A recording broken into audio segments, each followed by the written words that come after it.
مساء الخير، ازيكم عاملين ايه؟ يا رب تكونوا بألف صحة وبألف خير. حبيت اقول لكم ان انتوا وحشتوني جدا. جايبالكم فيديو جديد، فيديو سهل. بمناسبة شهر رمضان عملت الزبادي زي ما انت شايفة. عملتها بطريقة سهلة ومتماسكة زي ما انت شايفاها، جميلة جدا، ما خدتش مني وقت خالص. هتنفعك في ايام شهر رمضان. يلا مع بعض نشوف هنعملها ازاي.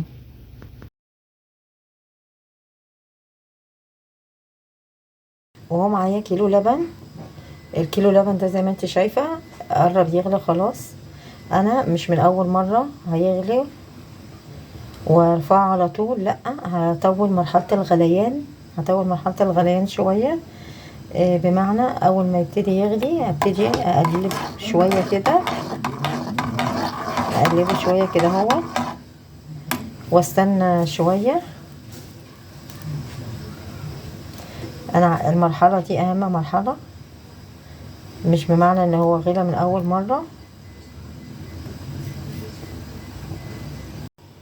او زي ما انت شايفة اهو البخار هيطلع منها برضو نفس الحكاية. اكرر المشوار دوت، اكرر التقليب دوت 3 مرات او 4 مرات. المرحلة دي هتديكي نتيجة للزبادي جميلة جميلة.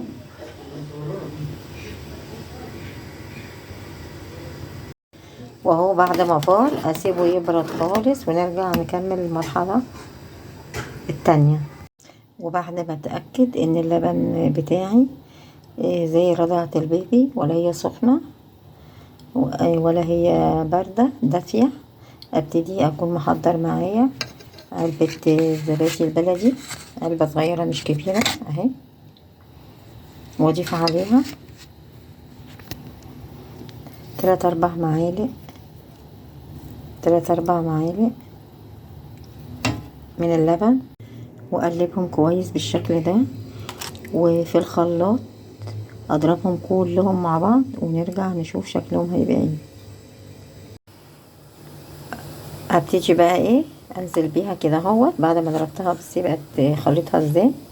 انت ممكن تضيفي معلقه اللبن بودره يعزز الطعم، مش مشكله. وابتدي بقى انزل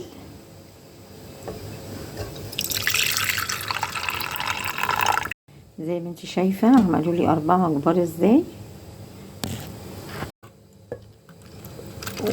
واحده صغيره اهي. دي هعملها خميره عشان اعمل بيها المره الجايه.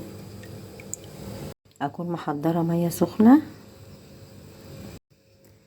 زي ما انت شايفه كده اهو، تغطي نص البرطمانات او نص الكوبايه اللي عندك، وبأي ورق استريتش تغطيها.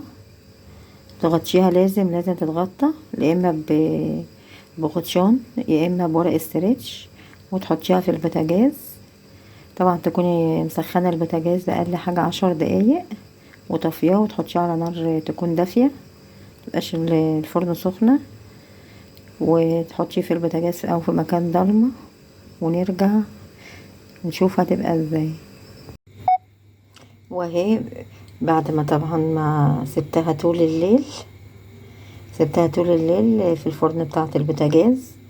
وطبعا لازم زي ما قلت لك لازم تغطيها. بس انا غطيتها بالغطيان دي. لازم تغطيها.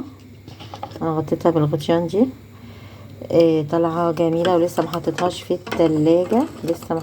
التلاجة. اهي بصي زي ما انتي شايفه. بصي، لا بجد بصي النتيجه روعه روعه روعه. ولسه ما حطيتهاش في التلاجة. هاخدها دلوقتي واحطها في التلاجة وتطلع واوريها لك هتبقى ايه. وهي بعد ما طلعتها ما قعدتش كتير في التلاجة، هي ساعتين بس. برضو طالعة متماسكة وجميلة جميلة جدا. هوريها لكم دلوقتي.